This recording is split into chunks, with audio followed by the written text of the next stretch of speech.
Hey, I'm Olivia Whitaker, and the first significant event for the American Revolution was Lexington and Concord. It was April 18, 1775.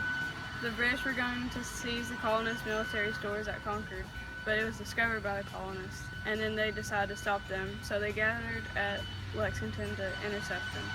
The British lost and were forced to leave Boston.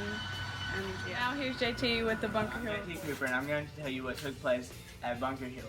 Some 2,500 British forces under the command of British General Howe and Brigadier Pickett landed on the Charleston Peninsula, then marched to Breed's Hill, referred to as Bunker Hill by the Patriots.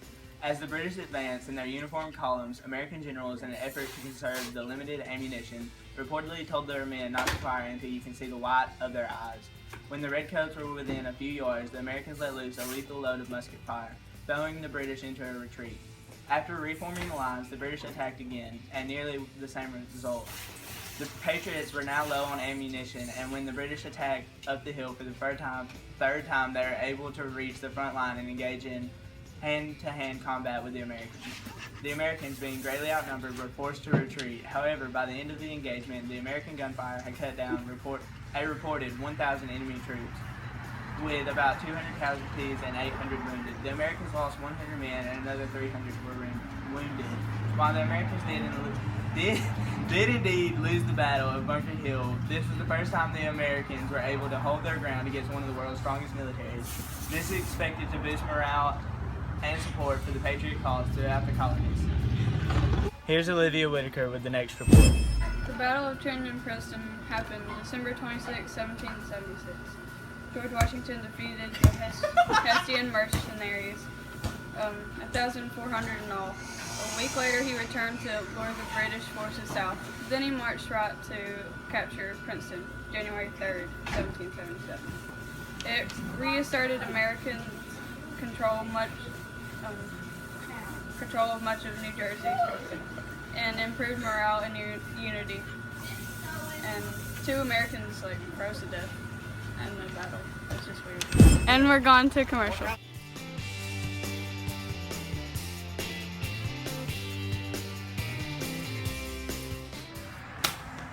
George Washington and I approve this message. I'm Maggie Jo and I'm going to tell you about the Battle of Saratoga. It started on September 19, 1777 and it secured the French alliance. Burgoyne won the first battle against Horatio Gates and Benedict Arnold, but it was a costly one.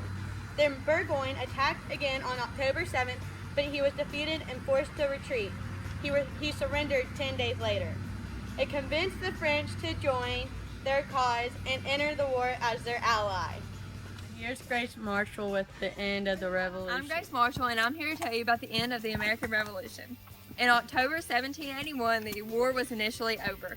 General Cornwallis was forced to surrender the British position at Yorktown in Virginia when they were surrounded by the colonists.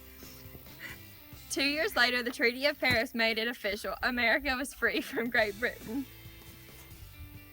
The Treaty of Paris was signed in France on September 3rd, 1783. The 13 states could now join together and become the United States of America. They no longer were under British laws.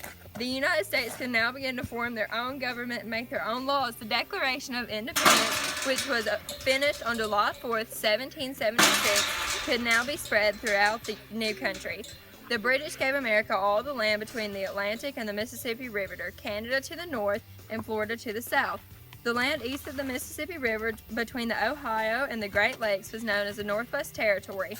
This land had been reserved for the Indians since the French and Indian War, but now would be open for settlement.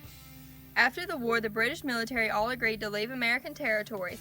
England had control over the trade, so they had the high taxes, but now they could trade freely with other countries.